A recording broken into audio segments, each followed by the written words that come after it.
Quemaduras, enfrentamiento con brujas. La verdad es que en mi trabajo en el ejército estamos acostumbrados a ver cosas muy extrañas o raras. A veces pasamos muchas semanas o inclusive meses en lo más profundo de la sierra o en lugares muy alejados y despoblados. Y aunque de alguna manera nos van entrenando para enfrentarnos a casi todo lo que llegamos a encontrar en el camino, hay experiencias para las cuales uno no se puede preparar. Te comparto esto con toda reserva. Esto nos pasó hace algunos años cuando andábamos patrullando una región de la Sierra Negra, Puebla, cerca de un pueblo que se llama Santa Cruz Texmalaquilla. Llevábamos varias horas pisándole los talones a un grupo delictivo. Solo era cuestión de algunos minutos para darles alcance, pero en un intento desesperado por evadirnos, se bajaron de sus vehículos y se atrincheraron en una región muy boscosa, en donde les perdimos contacto visual, por lo que el sargento García nos ordenó que rodeáramos inmediatamente el perímetro para impedir que se nos escaparan. Estábamos listos para el enfrentamiento, y mientras nos daban las órdenes para el asalto final, empezamos a escuchar muchas detonaciones y gritos aterrados pidiendo ayuda. Estos provenían de la zona donde se había atrincherado el grupo delictivo. Nosotros nos quedamos pecho tierra, alertas. Aquella balacera y griterío continuó durante varios minutos. En algunos momentos nos pareció ver algunos fogonazos y explosiones entre los árboles. Nos acercamos para entender qué estaba sucediendo. Era obvio que el ataque no era hacia nosotros.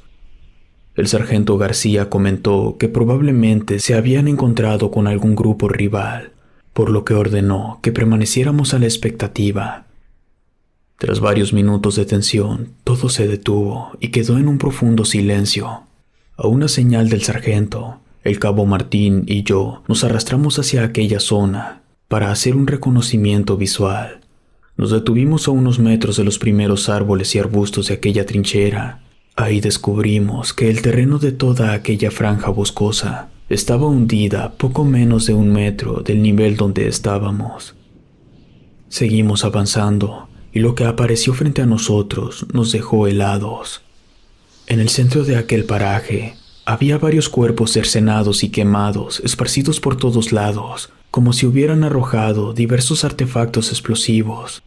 Pero lo más extraño de todo es que no habíamos escuchado ni un solo estruendo de granada o algo parecido en medio de aquella balacera. Al voltear a ver al cabo Martín, vi que tenía una cara de espanto que no podía con ella. Lo entendía. Él estaba menos acostumbrado que yo a estas experiencias de enfrentamientos, por lo que le dije, tratando de tranquilizarlo un poco, que probablemente usaron algún tipo de bomba molotov, o conociendo cómo se las gastan estos grupos delictivos, tal vez hasta un lanzallamas. Pero era muy poco probable. La pregunta era, ¿quién había sido capaz de hacer eso?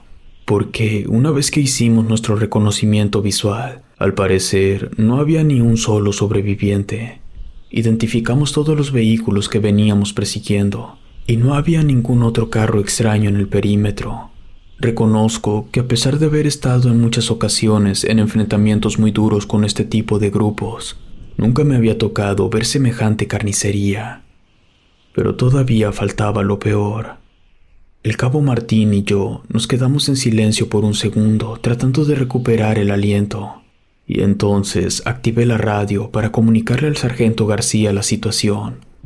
Pero el transmisor no respondió. Lo intenté varias veces y el resultado fue el mismo. La radio parecía muerta. Volteé a ver al cabo Martín. Ya se veía un poco repuesto, por lo que le pedí que se reportara con el sargento. Activó su transmisor varias veces, pero tampoco pudo comunicarse. Se me hizo muy extraño. Pensé que tal vez era la región la que estaba provocando la interrupción de la señal. Mientras revisaba el transmisor en mi solapa, sentí que el cabo Martín me jaloneaba por el hombro. Al levantar la cara hacia él, me hizo un gesto con la cabeza, apuntando hacia el centro de aquel paraje boscoso. Ahí estaba arrodillada una joven mujer envuelta en un chal negro. Me sorprendió que no lo hubiéramos visto antes. En ese momento, levantó los brazos hacia el cielo. Vimos que movía la boca como si estuviera rezando algo.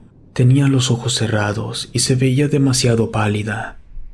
En un principio, el cabo Martín y yo pensamos que a lo mejor venía con ellos, y si así fuera, nos sorprendía que hubiera resultado ilesa del brutal ataque. De pronto, vimos cómo la joven bajó los brazos y se levantó muy despacio del suelo. Vestía de negro de pies a cabeza, pero lo que más me llamó la atención fueron sus brazos. Eran extremadamente delgados, sus manos y sus dedos parecían demasiado largos y huesudos, y estaban todos tiznados como si las hubiera metido en ceniza o en carbón. No podíamos confiarnos y seguimos muy atentos a cualquiera de sus movimientos. Entonces alzó la cara hacia el cielo, continuaba con los ojos cerrados y empezó a gritar muchas palabras que no entendía. No pude reconocer en qué idioma hablaba. En ese momento su cuerpo empezó a temblar como si estuviera convulsionando. Por momentos parecía una muñeca de trapo colgada de hilos. Pensé que tal vez estaba pasando por un ataque histérico o traumático por lo que acababa de pasar. Hice señas al cabo Martín para que cubriera el flanco derecho y avanzamos paralelamente hacia la joven, pero apenas habíamos dado unos pasos cuando, sin querer, pisé una rama. El crujido fue casi imperceptible, pero aquella joven lo escuchó y abrió los ojos. Parecían de un color rojizo, y en ese momento sentí su mirada sobre mí. Un escalofrío me recorrió todo el cuerpo, erizándome la piel. Aquella joven ladeó su cabeza y dibujó en su cara una mueca burlona. Los ojos se le encendieron, cruzó sus manos a la altura de su pecho y de la nada empezó a salir fuego de entre sus dedos. En ese momento no logré entender qué estaba pasando. Rápidamente apunté mi arma sobre el pecho de aquella mujer. El fuego empezó a recorrerse sobre sus brazos hasta llegar a sus hombros. Tengo que reconocerlo, tuve mucho miedo. Eso no era normal, no era lógico. Sentía mi cuerpo engarrotado y tembloroso.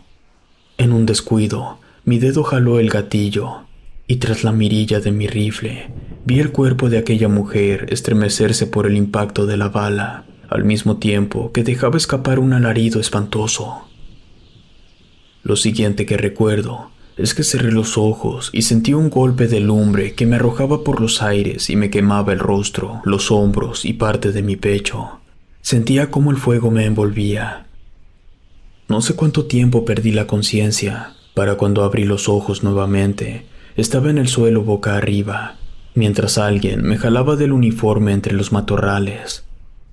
Al girar la cabeza, vi que era el cabo Martín quien me arrastraba con una mano y con la otra no dejaba de apuntar hacia aquella zona boscosa. Era una situación de peligro y traté de levantar los brazos para buscar mi arma, pero un dolor muy fuerte debajo de mi pecho me lo impidió. En ese momento, ya se acercaban varios de nuestros compañeros y nos rodearon. 2 de ellos me cargaron y otra más ayudó al cabo Martín. El resto fue cercando el perímetro. Mientras me atendían las heridas en mi cara y brazos, el sargento García daba la orden de no acercarse más al objetivo. En ese momento, escuchamos la transmisión de uno de los compañeros y le dio una descripción detallada de lo que nosotros habíamos visto. Al final, mencionó que no había sobrevivientes. El cabo Martín le pidió al sargento que preguntara por aquella joven mujer que habíamos visto, pero la respuesta de nuestro compañero fue negativa. Y cuando le platicamos al sargento lo que habíamos visto hacer a aquella mujer, nos escuchó en silencio, pero al terminar de contarle, nos pidió que omitiéramos esa parte y que dijéramos que nuestras heridas fueron provocadas por un artefacto explosivo. Yo estuve en reposo algunos meses. El impacto me había fracturado varias costillas, pero afortunadamente las quemaduras fueron superficiales y me recuperé por completo. Si te gustó esta historia, suscríbete activando la campanita para que no te pierdas lo mejor de Rede. Gracias por escucharnos. Relato escrito y adaptado por Luis Martínez.